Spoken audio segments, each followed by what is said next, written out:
सोचिए, आप जिन लोगों के साथ हंसते हैं, खाते हैं, काम करते हैं, वही लोग एक दिन आपकी आखिरी सांस का रीजन बन जाए तो क्राइम सिर्फ हथियारों से नहीं होता। कई बार वो धीरे धीरे इंसान के दिमाग में पनपता है। आज की कहानी किसी हॉरर मूवी की स्क्रिप्ट नहीं है, ये एक सच्ची घटना पर आधारित है जो बांग्लादेश की जमीन पर घटी। एक ऐसा क्राइम जिसमें दोस्त ही शिकारी बन गए। Welcome to episode 1 of crime, mind and human behaviour. एक ऐसी सीरीज जहां सिर्फ हम क्राइम नहीं देखेंगे बल्कि उस दिमाग को भी समझने की कोशिश करेंगे जो क्राइम को जन्म देता है। यहाँ कहानी सिर्फ विक्टिम्स की नहीं होगी, यहाँ सवाल इंसान की सोच पर उठेगा, इंसान के उस बिहेवियर पर जो धीरे धीरे उस इंसान को इंसान से अलग कर देता है। So let's start. ये कहानी है सिबली सादिक हृदय की। सिर्फ 19 साल का एक सीधा साधा लड़का, उम्र इतनी कम कि जिंदगी अभी शुरू हुई थी। सपने छोटे थे लेकिन इरादे साफ थे। वो पढ़ाई के साथ साथ काम भी करता था ताकि अपने परिवार के बोझ को हल्का कर सके। उसे नहीं पता था कि उसकी ऑनेस्टी ही एक दिन उसके मौत का कारण बनेगी। सिबली बांग्लादेश के चित्तांग इलाके का रहने वाला था।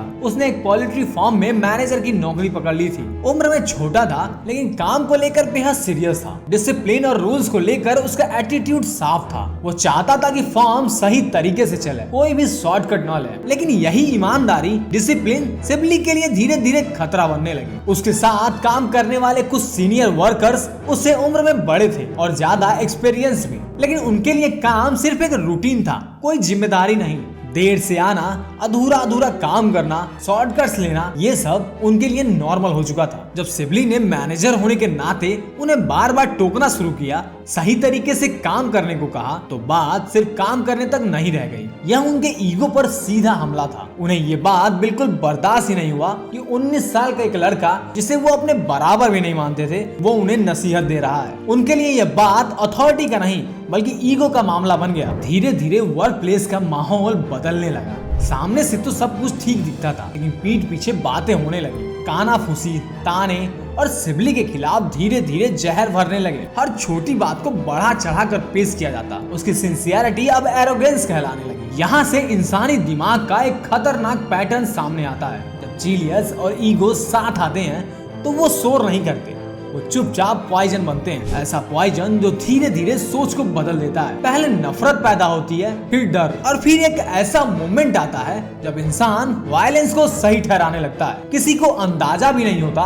कि कब एक साइलेंट पॉइजन एक वायलेंट डिसीजन में बदल गया। और सिबली को भी नहीं पता था कि जिन लोगों के साथ वह रोज काम कर रहा है वही उसकी मौत की कहानी लिख रहे हैं। फिर एक दिन वही हुआ जो अंदर ही अंदर पक रहा था। फार्म का माहौल पहले से भारी था और बस उस दिन एक छोटी सी गलती ने आग में घी का काम किया। सिबली ने एक वर्कर को फिर से नेग्लिजेंस के लिए टोका। बात सिंपल थी, काम ठीक से नहीं हुआ था, लेकिन सामने वाले को यह बात करेक्शन नहीं बल्कि इंसल्ट लगा। पहले ताने आए, फिर आवाजें ऊंची होने लगी। कुछ ही टाइम में एक इंसान की नाराजगी लोगों के गुस्से में बदल गई। सिबली अकेला था और सामने सीनियर वर्कर्स का ग्रुप। गालियां दी गई, उंगलियां उठी और माहौल पूरी तरह से हीटेड हो गया। गुस्सा वर्ड्स तक लिमिटेड नहीं रहा, साथ ही धक्का मुक्की भी शुरू हुई। किसी ने सिबली का कॉलर पकड़ा तो किसी ने उसे पीछे धकेला। कुछ सेकंड्स के लिए तो ऐसा लगा जैसे कंट्रोल पूरी तरह से खो गया हो। बाहर से देखने पर यह मामला सिर्फ एक वर्क प्लेस फाइट लगती थी, एक ऐसा इंसिडेंट जो हर जगह होता है और कुछ ही देर में भुला दिया जाता है। लेकिन असल में यह लड़ाई खत्म नहीं हुई थी, यह बस शेप बदल रही थी। क्योंकि कुछ लोग लड़ाई भूल जाते हैं और कुछ इसे अपने अंदर पाले रहते हैं। वो इंसल्ट को याद रखते हैं, हर शब्द को रिप्ले करते हैं, बल्कि वहीं से रिवेंज की प्लानिंग शुरू होती है। और यही सबसे खतरनाक होता है जब गुस्सा शोर नहीं करता बल्कि स्ट्रेटेजी में बदल जाता है। सिबली को लगा कि मामला खत्म हो चुका है, लेकिन दूसरी तरफ कुछ दिमाग बदला लेने का फैसला कर चुके थे। लड़ाई के बाद सिबली नॉर्मल जिंदगी में वापस आ गया। उसने सोचा कि मामला यहीं खत्म हो गया, लेकिन दूसरी तरफ कुछ दिमाग लगातार कुछ और ही सोच रहे थे। वे लोग सिबली को खतरा मानने लगे थे। उन्हें डर था कि कहीं वो मैनेजमेंट या फिर पुलिस को सच्चाई बता न दे। फिर आता है वो दिन,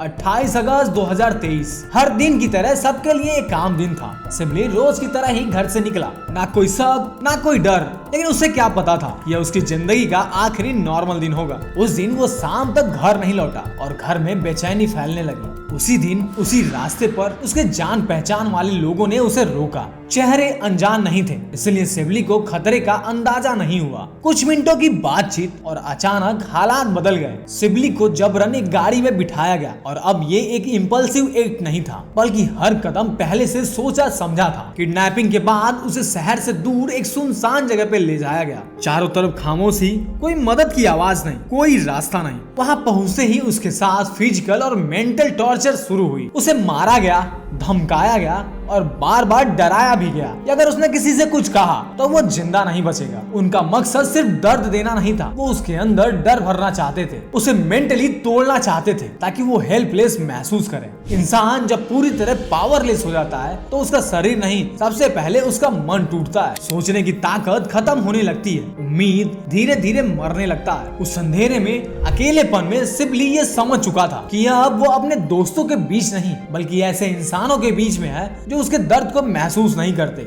जिनके लिए वो सिर्फ एक प्रॉब्लम बन चुका है। लगभग 12-13 घंटे बाद सिबली को एक मौका मिला। उसने छिपकर अपनी माँ नाहिद अख्तर को कॉल किया। आवाज कांप रही थी। उसने सिर्फ इतना कहा, माँ मुझे मार रहे हैं, मुझे बचा लो। और ये जो था ना, किसी भी माँ के लिए इससे डरावना कुछ नहीं हो सकता। इसके बाद किडनैपर्स ने खुद कॉल किया और उन्होंने कहा कि अगर सिबली जिंदा चाहिए तो उन्हें 15 लाख टका देने होंगे। अब ये किसी भी गरीब परिवार के लिए यह रकम इम्पॉसिबल है। सिबली के पिता ने हाथ जोड़कर गिड़गिड़ाया। उन्होंने कहा कि उनके पास इतना पैसा नहीं है। काफी बातचीत के बाद फिरौती घटाकर 2 लाख टका किया गया। यहाँ दिखता है कि क्रिमिनल्स भी जानते थे कि उनका शिकार कितना कमजोर है। फिर 4 सितंबर को सिबली के पिता ने किसी तरह से करके 2 लाख टका इकट्ठा किए और किडनैपर्स को दे दिए। बदले में कहा गया कि तुम्हारा बेटा घर पहुंच चुका होगा। यह एक सीधा झूठ था, लेकिन उस पल एक पिता ने इस झूठ पर भरोसा कर लिया। दिन बीतते गए, लेकिन सिबली घर नहीं लौटा। हर गुजरता घंटा डर को और गहरा करता गया। 7 सितंबर को परिवार ने फाइनली पुलिस स्टेशन में एफआईआर दर्ज करवाया। इसके बाद पुलिस इन्वेस्टिगेशन शुरू हुई। कॉल्स ट्रेस किए गए, सस्पेक्ट उठाए गए। धीरे धीरे एक नाम सामने आया, उमंग चिंग मारमा, वही इंसान जिसके अंदर सिबली के लिए सबसे ज्यादा नफरत थी। पुलिस ने उमंग चिंग और उसके साथियों को अरेस्ट किया। इंटरोगेशन में तो पहले किसी ने अपनी गलती मानी ही नहीं, लेकिन जब प्रेशर बढ़ा तो सच्चाई सामने आने लगी। उमंग चिंग ने कबूल किया कि उन्होंने सिबली को मार दिया है, और जो रीजन था वो सब सुनकर सन्न रह गए। यह कोई बड़ी साजिश नहीं थी, यह कोई प्रोफेशनल प्लानिंग नहीं था। वजह शॉकिंग जरूर थी, लेकिन डरावनी बात ये थी कि रीजन बहुत ही कॉमन था। वो हमें पहचानता था और डर था कि वो पुलिस स्टेशन में हमारे बारे में बता देगा, और यही डर उनके दिमाग पर धीरे धीरे हावी हो गया था। सिबली अब उनके लिए सिर्फ एक इंसान नहीं था, वो उनके लिए एक थ्रेट बन चुका था, एक चलता फिरता खतरा जो किसी भी वक्त उनकी जिंदगी बर्बाद कर सकता था। उन्हें लगा कि अगर सिबली जिंदा रहा तो उनकी आजादी खत्म हो जाएगी, और यहाँ डर ने लॉजिक पर कब्जा कर लिया। और जब इंसान डर के आगे झुक जाता है तो सही गलत का फर्क मिटने लगता है। उन्हें लगा कि अगर एक इंसान को खत्म कर दिया जाए तो सब कुछ खत्म हो जाएगा, सबूत, पहचान और सच। लेकिन यही सोच सबसे खतरनाक थी, क्योंकि इस डर ने मर्डर को उनके दिमाग में जस्टिफाई कर दिया था। अब यह सिर्फ किडनैपिंग या फिरौती का मामला नहीं रहा, यह एक फाइनल डिसीजन बन गया था। और यहीं से कहानी एक नई और कहीं ज्यादा डरावनी दिशा में मुड़ जाती है, क्योंकि सिबली के मौत के बाद जो हुआ वो सिर्फ एक क्राइम नहीं था, वह इंसानियत के टूटने की कहानी थी। आगे जो सामने आया वो क्राइम रिपोर्ट से ज्यादा इंसानियत पर एक काला धब्बा था। आरोपियों ने कबूल किया कि उन्होंने सिबली को मारने के बाद उसकी बॉडी को बस यूं नहीं छोड़ा, उन्होंने उसे एक इंसान की तरह नहीं देखा, बल्कि एक ऑब्जेक्ट की तरह ट्रीट किया। पहले तो उसके शरीर से मांस को अलग किया, फिर उसे पकाया गया और फिर उसे खा लिया गया, और बाकी की बची हड्डियां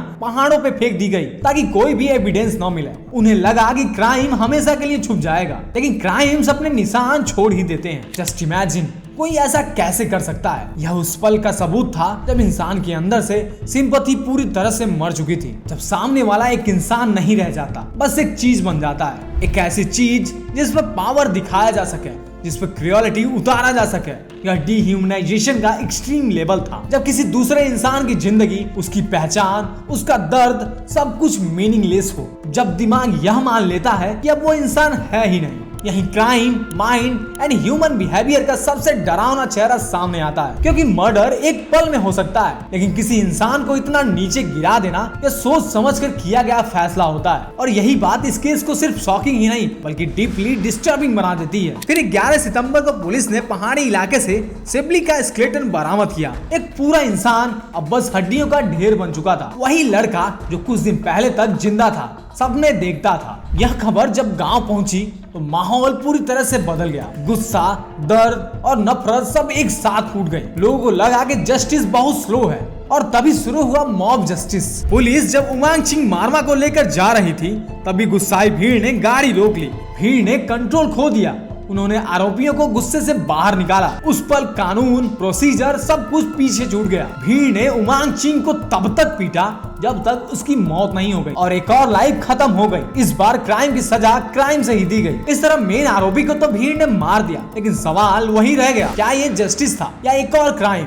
यह केस सिर्फ कैनिबलिज्म का नहीं है, यह ईगो, फियर और साइकोलॉजी का केस है। कैसे एक छोटा कॉन्फ्लिक्ट धीरे धीरे मर्डर में बदल जाता है। यह दिखाता है कि अगर इंसान का माइंड कंट्रोल खो दे तो किस तरह से एक्सट्रीम सीमाओं को भी पार कर देता है। दोस्त दुश्मन बन सकते हैं और इंसान जानवरों से भी नीचे गिर सकते हैं। यह था episode first of crime, mind and human behaviour. एक ऐसा केस जिसने दिमाग को पूरी तरह से हिला दिया। क्राइम सिर्फ बाहर नहीं होता, वह इंसान के माइंड में जन्म लेता है और जब दिमाग अंधा हो जाए तो इंसानियत भी मर जाती है। बाकी यार आज के लिए बस इतना ही। अगर वीडियो पसंद आई हो तो वीडियो को लाइक और चैनल को सब्सक्राइब कर लीजिए। मिलते हैं एक और नई क्राइम स्टोरी के साथ, तब तक के लिए देखते रहिए द एक्सप्लोर।